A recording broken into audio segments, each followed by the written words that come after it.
I knew that I needed to challenge myself and put myself in more of a business world setting. There's a real sense that in business schools, women come in and they often feel that it is still a very male-dominated culture. Different ways of seeing the world, which to an extent come with gender, need to be represented in organisations.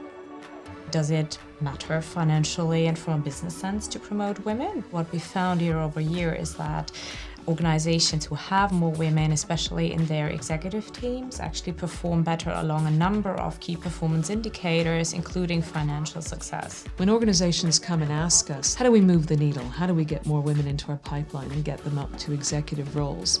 There really isn't one thing, there's no magic bullet. Maybe I'd turn it around and say, what are the 3 things that have to be done to knock down barriers?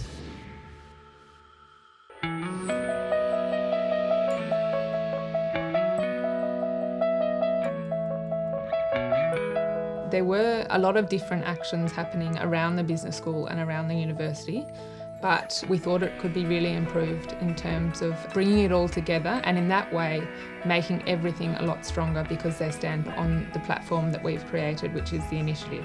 The mission is to empower women's leadership in the business world globally. And we want to do that by being a hub at Cambridge Judge Business School, by implementing programs, projects that are going to directly affect women in a positive way. The Women's Leadership Initiative has really been a tremendous journey. And this conference is the beginning of the type of community that we actually want to build. The excellent thing about this initiative is, whilst it's student-generated, it is engaging across all those barriers.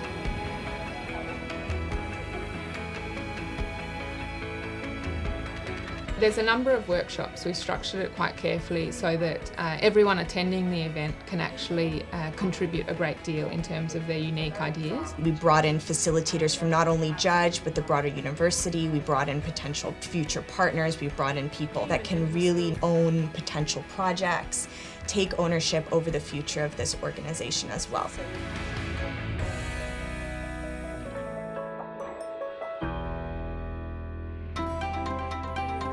Every time I come here, what I love is the energy and the passion. And I love it's not only women, it's also men actually engaging in the discussion.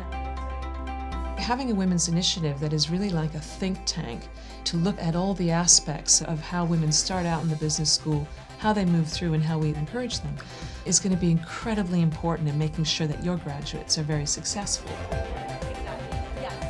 Value your networks. Don't build them in an instrumental way. I think you build your networks more organically and you genuinely engage with people where you take their interests as well as your own, and you then establish a mutuality, a reciprocity, and that gives you enormous social support, but it also gives you great opportunities. The objective now is to build a community that wants to be involved, that wants to be connected. And we hope that this conference is a way of showing that we're here to support that, we can provide the resources for it, and the participants are just as important as the people already embedded within them.